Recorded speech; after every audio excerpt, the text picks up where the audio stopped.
I believe it is clear that the global COVID-19 pandemic has forced the world to rethink the way we live life and the manner we do things in life. And this, I think, is also true with our life and mission as the Society of the Divine Word. Allow me, therefore, to share some thoughts about our mission in a post-COVID-19 world. For me, one of the profoundest reflections on the significance of this global pandemic was made by Pope Francis in the homily he gave before he imparted the extraordinary blessing Urbi et Orbi on March 27th of this year. He said that the pandemic has revealed to us our vulnerability, fragility, finiteness in a world where our human achievements have led us to think that we are powerful, capable of doing anything we want, in control of our lives, even to the extent of controlling the future of our world, and also often controlling the lives and destinies of poor nations and vulnerable people. In a certain sense, we have built our world on the basis of power, control, competition, and the accumulation of wealth, resulting in the unmindful use and abuse of the Earth's resources.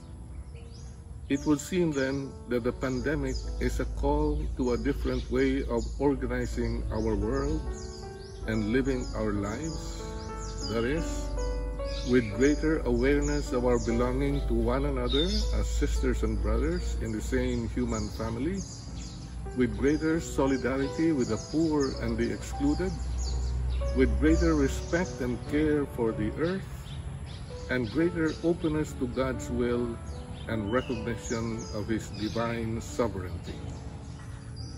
I believe it is in this line that we need to rethink our mission in the post-pandemic world.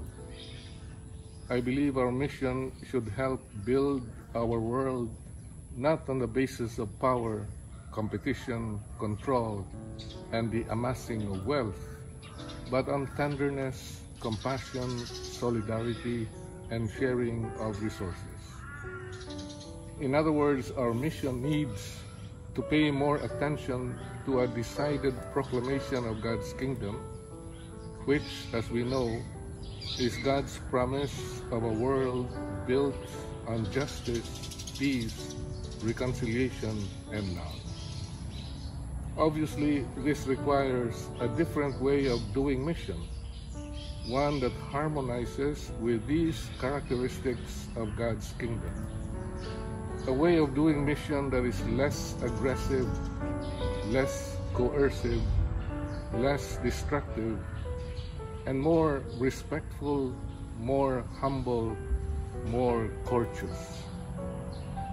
Perhaps the one word that captures all these is dialogue.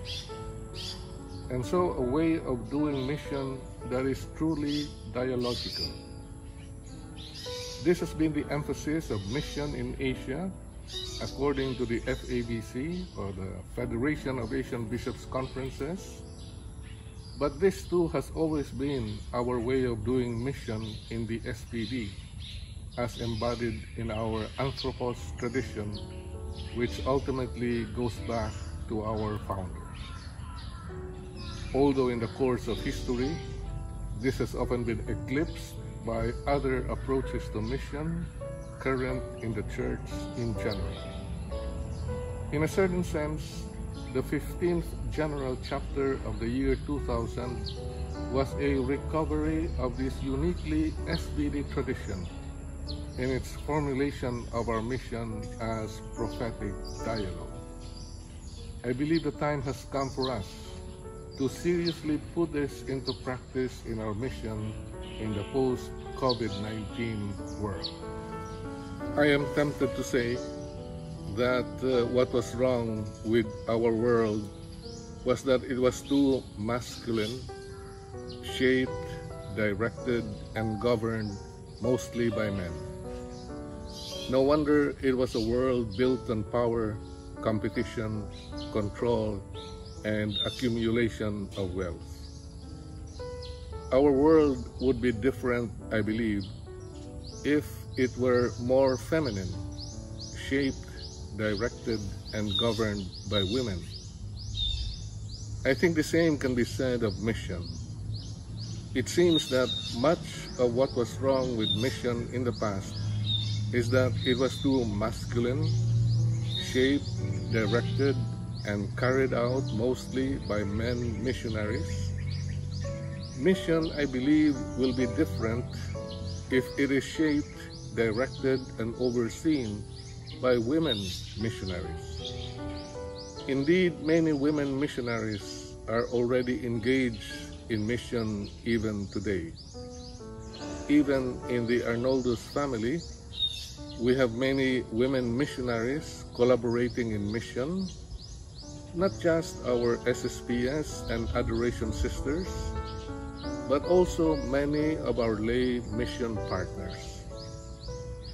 What is crucial, however, is to find ways where women missionaries do not just carry out mission, but also shape and direct mission. I pray that our mission may truly be dialogical, respectful, and humble, and thus help create a world built on tenderness, compassion, solidarity, and sharing.